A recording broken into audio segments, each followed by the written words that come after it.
جب ہم اپنے بچوں پہ بھروسہ کرتے ہیں، نہ کہ صرف بڑے بچے جن کی کالج کی ٹیوشن ابھی تک آپ دے رہے ہیں، بلکہ چھوٹے بچے بھی، جب کہ آپ ان کے اسکول کا خرچہ اٹھا رہے ہیں، ان کے آنے جانے کا خرچہ اٹھا رہے ہیں، اور جب وہ اس عمر میں پہنچتے ہیں، جب وہ تھوڑے بہت سمجھدار ہو جاتے ہیں، اور جب وہ اپنی کلاسز بنک کرنے لگ جائیں اور اپنے ہوم ورک نہ کریں، تو ان کی یہ بات سمجھانی چاہیے کہ یہ کوئی ایسی بات نہیں ہے کہ اگر وہ اسکول سے بچ گئے ہیں تو اس سے بھی بڑا جرم کر رہے ہیں کہ ان کے والدین نے ان پہ بھروسہ کیا اور وہ اس بھروسے کو توڑے۔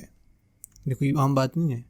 وہ اپنی پڑھائی کا خرچہ اٹھا رہے ہیں، باقی اخراجات اٹھا رہے ہیں، یہ کوئی عام بات نہیں ہے۔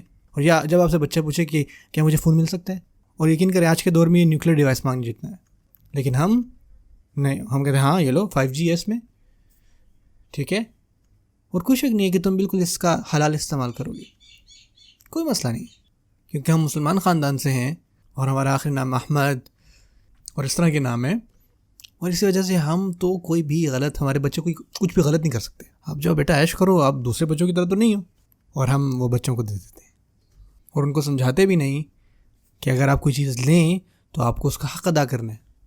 جب آپ پہ بھروسہ کیا جائے تو اس کا مطلب یہ ہے کہ اگر آپ کو کوئی نہ دیکھ رہا ہو تو تب بھی آپ ٹھیک کام کر رہے ہو، اور یہ اللہ تعالیٰ کا حکم ہے آپ پر۔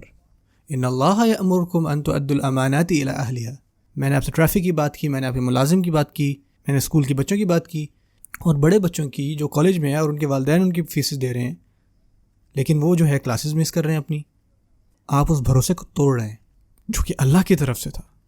آپ کے والدین نے اپنا خون پسینہ ایک کیا، آپ کے لیے پیسے اکٹھے کیے تاکہ آپ کی فیسیں بھریں، اور آپ جا کے کھیل تماشے کریں گے اسکول میں، اور آپ سب کچھ کریں گے سوائے اپنی اسائنمنٹس کے، اور اپنے دل سے کام نہیں کریں گے، اور یہ کہیں گے نہیں یار مجھے نہیں لگتا پتہ نہیں میرا میجر کیا ہوگا۔ یعنی آپ ایسے بچے بھی ہیں جو 4 سالوں سے اسکول میں ہیں، کالج میں ہیں، ان سے پوچھو کہ بھائی میجر کیا ہے آپ کا؟ یار سوچ رہا ہوں ابھی بھی سوچ رہے ہیں۔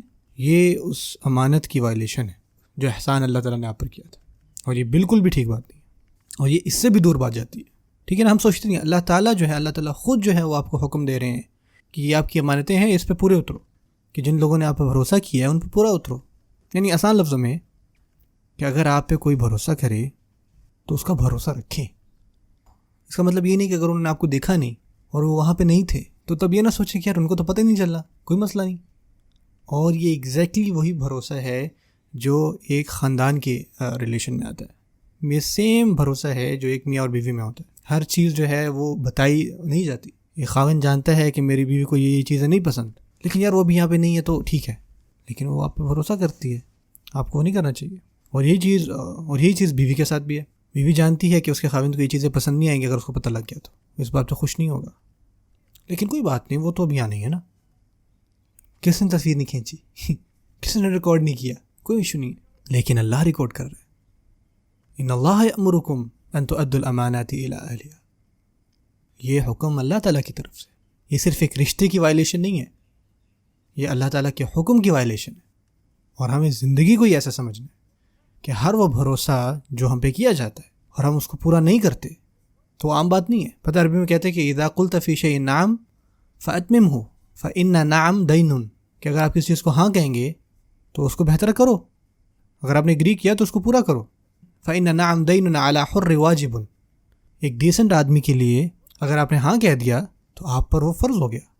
میں بلکہ ایک سٹیپ آگے جاتا ہوں، قرآن مجید کا حوالہ دے کر، جب آپ نے ہاں کہہ دیا نا تو وہ چیز اللہ تعالیٰ کی طرف سے فرض ہو گیا، اللہ تعالیٰ نے فرض کر دی۔ اور پھر آپ سوچے یار میں نہیں کر سکتا، تو اگر نہیں کر سکتے تو واپس جائیں، ٹھیک ہے، ان کو کہیں کہ فَإِلَّا فَقُلْ لَا، اگر نہیں کر سکتے تو ان کو کہیں نہیں کر سکتے بھائی، یا میں اب نہیں کر سکتا مزید اس کو۔ سو یہ جو مینٹالٹی ہے نا، ہمیں اس کو واپس متعارف کرانا ہے اس امت۔